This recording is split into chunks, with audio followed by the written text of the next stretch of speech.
Muito bom dia, ouvintes do programa Consultando a Bíblia. Eu sou Isabel Lima e a notícia e o comentário bíblico de hoje tem como título: Grupo anuncia fim do mundo. O jornal O Estado de São Paulo, edição de 5 de abril de 2011, traz uma notícia alarmante sobre o fim do mundo. Vamos ler a notícia. Um novo alerta apocalíptico chegou ao país com um aviso. O fim do mundo pode estar próximo, mais próximo do que se imagina. Um grupo cristão dos Estados Unidos, com representantes em Belo Horizonte, está rondando o Brasil para divulgar a tese de que o juízo final está marcado para 21 de maio e não para 2012, segundo a popular profecia feita pelos maias. Com propagandas até nas traseiras dos ônibus, evangélicos da Family Radio fazem malabarismo com números e datas da Bíblia para garantir que há provas de que o mundo vai acabar nos próximos meses. No Rio, um grupo vestido de branco circulou pelas ruas do centro com placas que alertavam para o fim do mundo. Há semanas, ônibus regulares circulam com os enigmáticos dizeres: 21/5/2011, Deus vai trazer o dia do julgamento. A previsão bíblica foi interpretada pelo americano Harold Camping, responsável pela Family Radio, que tenta emplacar um apocalipse pela segunda vez em sua carreira de profeta. Nos anos de 1990, ele publicou um livro que dizia haver alta probabilidade de Cristo voltar à Terra em 6 de setembro de 1994 para julgar os homens. Um grupo se reuniu em uma cidade da Califórnia para esperar o evento. A sede brasileira da Family Radio fica no bairro de Nova Gameleira, em Belo Horizonte, tendo como atividade principal a divulgação da tese do fim do mundo. Um site em português explica passo a passo a matemática feita por Camping. O juízo final começaria 7.000 anos depois do grande dilúvio que teria acontecido em 4.990 a.C. Criticado por cristãos americanos, o grupo já foi chamado de seita e Camping acusado de ser falso profeta. A sede brasileira da Family Radio não respondeu aos e-mails enviados pelo jornal O Estado de São Paulo na manhã de ontem. Pastor Natanael, tem percebido que ultimamente estão surgindo líderes religiosos em várias partes do mundo, trazendo notícias alarmantes sobre a volta de Jesus e do fim do mundo? Pergunto, isso caracteriza o cumprimento das profecias bíblicas? Sem dúvida, podemos afirmar assim. E respondo que de dois modos a Bíblia se cumpre através desses falsos profetas que estão fazendo cálculos cronológicos absurdos para chegar a uma conclusão de fazer uma propaganda dessa, como estamos tomando conhecimento através do jornal Estado de São Paulo, que está deixando o povo preocupado. Então eu disse dois modos. Primeiro, o surgimento de falsos profetas. Isso é um cumprimento bíblico. Por exemplo, quando Jesus deu os sinais solicitados pelos seus discípulos a respeito da sua segunda vinda, um deles foi repetido várias vezes. Exatamente esse do surgimento de falsos profetas. Por exemplo, em Mateus 24:5 está escrito: porque muitos virão em meu nome dizendo eu sou o Cristo e enganarão a muitos. No versículo 11 do mesmo capítulo 24, de novo Jesus diz: surgirão muitos falsos profetas e enganarão a muitos. No mesmo capítulo, versículo 23 a 25, de novo Jesus alerta: se alguém vos disser, eis que o Cristo está aqui ou ali, não lhe des crédito. Porque surgirão falsos cristos e falsos profetas, e farão tão grandes sinais e prodígios que, se possível fora, enganariam até os escolhidos. Eis que eu vô-lo tenho predito.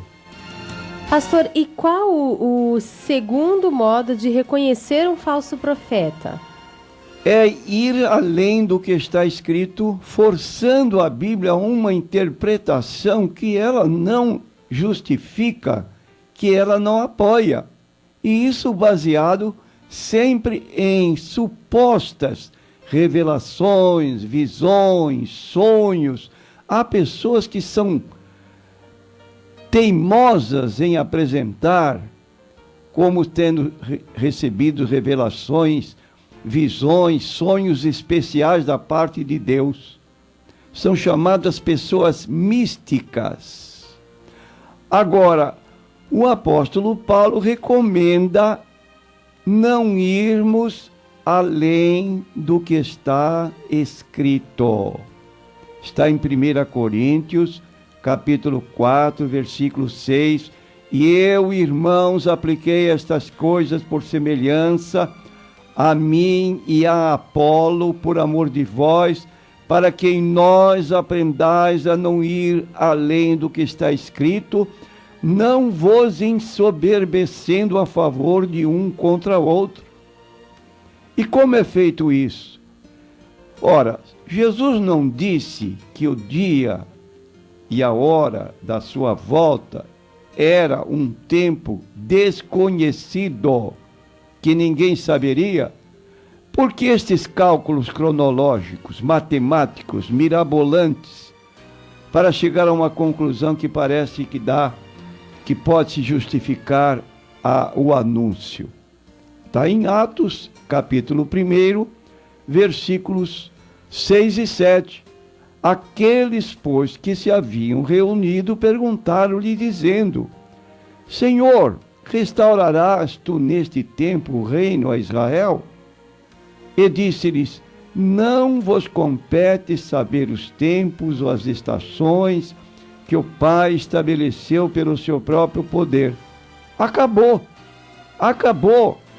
Para de especulação. E Marcos 13, 32, então Jesus declara: Mas aquele dia e hora ninguém sabe, nem os anjos que estão no céu, nem o Filho, senão o Pai. Olhai, vigiai e orai. 3 coisas que são recomendadas. Olhai os acontecimentos que estão se desenrolando diante de nós, não evidenciam alguma coisa nova que está para acontecer. Vigiai, sempre cuidadoso, e por fim orai, porque não sabeis quando chegará o tempo. Ora, se Jesus foi claro prevenindo que ninguém saberia o dia e a hora da sua volta, como alguém vai além do que está escrito e vem anunciar o fim do mundo para o dia 21 de maio de 2011? E a notícia relata, a notícia do jornal ainda diz: um site em português explica passo a passo a matemática feita por Camping. O juízo começaria 7.000 anos depois do grande dilúvio que havia acontecido em 4.999, aliás, 4.990 a.C. E a notícia do jornal Estado de São Paulo informa que já se deu anteriormente um fiasco profético com esse cidadão americano, quando publicou um livro em 1990 que dizia haver alta probabilidade de Cristo voltar à Terra em 6 de setembro de 1994. Pastor, e qual é a missão dos crentes em todo o mundo nos dias atuais? Eu quero dizer que o cristão, ele tem uma recomendação do Senhor Jesus Cristo que está em Marcos 16, versículos 15 e 16. E disse-lhes: ide por todo o mundo e pregai o evangelho a toda criatura. Quem crer e for batizado será salvo, mas quem não crer será condenado. Então está aí definido o que Jesus quer que nós façamos, pregar evangelho. E depois de ressuscitado, ele foi mais específico aos discípulos sobre o que envolvia essa palavra evangelho, que, como sabemos, significa boas novas. E essas boas novas foram assim ditas pelo Senhor Jesus Cristo. Vou ler em Lucas 24, 46 e 47. Meu prezado irmão, o que você deve falar para os outros? Disse-lhes: assim está escrito, e assim convinha que o Cristo padecesse e ao terceiro dia ressuscitasse dentre os mortos. E em seu nome se pregasse o arrependimento e a remissão dos pecados em todas as nações, começando por Jerusalém. Então, o que o cristão deve falar? O que Jesus mandou falar. Falar a respeito da sua pessoa, que veio a este mundo para nós ser o nosso Salvador, morreu por nós, foi sepultado, ressuscitou ao terceiro dia, com provas infalíveis, e mandou o povo que se reconhecesse como pecador e que se arrependesse dos seus pecados. A mensagem é simples, e esta é a mensagem que temos ordem bíblica para falar. Foi o que Pedro falou no dia de Pentecostes, Atos 3,19, arrependei-vos e convertei-vos para que sejam apagados os vossos pecados e venham assim os tempos de refrigério pela presença do Senhor, e envie ele a Jesus Cristo, que já dantes vos foi pregado. Simples a mensagem: arrependei-vos e convertei-vos.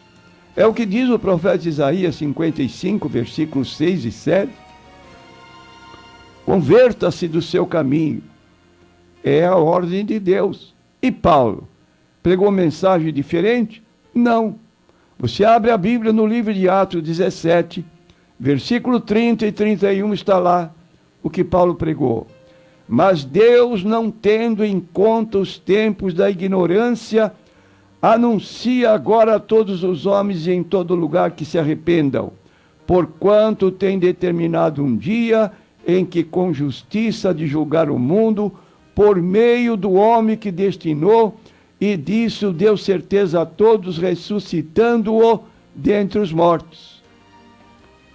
Então nós não precisamos nos enganar com mensagens fantásticas, mirabolantes, que trazem perturbação às pessoas, sem que nada disso tenha sido ordenado por Jesus.